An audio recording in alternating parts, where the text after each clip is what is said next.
Another film, folks, that they highlighted in Hall H was the new Guillermo del Toro film, Crimson Peak, a horror film. Most of us know nothing about it except for that trailer that dropped a little while ago. Wendy, you were in there, part of the panel. What did we learn about Crimson Peak?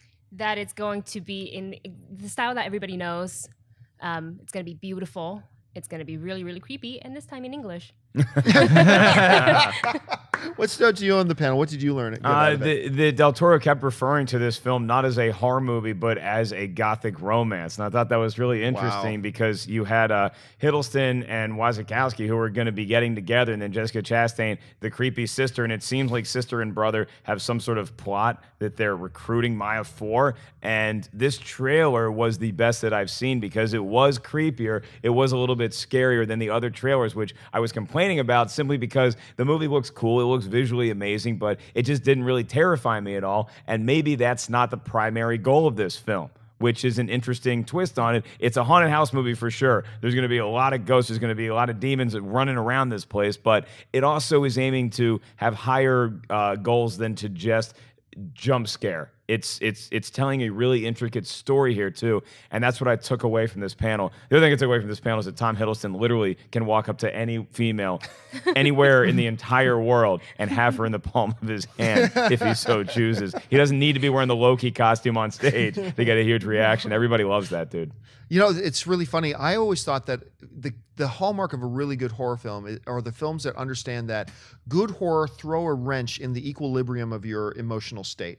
And I remember watching the trailer for Crimson Peak, and like, there's no huge set pieces of, but I remember from second one, there was a wrench in the equilibrium of my emotional state. Like something just felt weird and creepy and off about it, and it just made me yearn to kind of see the movie. And Dennis, you saw the panel. What stood out to you? Yeah, with the trailer, it was just an extended trailer, so it was some of the stuff we've already seen, but a little bit more. I like that it's more focused on the storyline and just the atmosphere. Kind of, I like my horror movies to be more creepy than the jump scare or bloody or anything like that. I like that creepy factor, and this has it. He also talked about, it was mostly a Q&A session, if I'm not mistaken.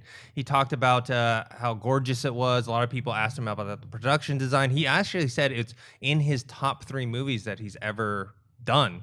So that's saying a lot. So Right. I'm excited for it. Yeah, and Hiddleston mentioned that they did build this giant set to shoot the interiors of the mansion, and that it was actually 3 or 4 stories big, and it did have a working elevator and everything. And so you really did, the actors could feel like they were in this confined space, and that it got pretty creepy on set. So that's always good when you're going into this. I love the phrase, by the way, through a wrench in the equilibrium of my emotional state. That's like the horror movie version of There's Been an Awakening. Like, that's cool. He also says it's going to be a gender liberated film, and it's not going to be a damsel in distress type of thing. And he also announced that Wendy, you have a part in this. The Crimson Peak is going to be at the Universal Halloween Horror Nights.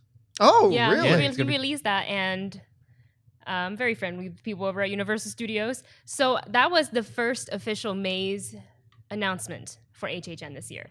And everybody actually tweeted me during the panel, Did you hear? Is it confirmed? Is it confirmed? And I was like, yeah, he just said it on stage. And then a second later, I got an email from Universal, Guillermo,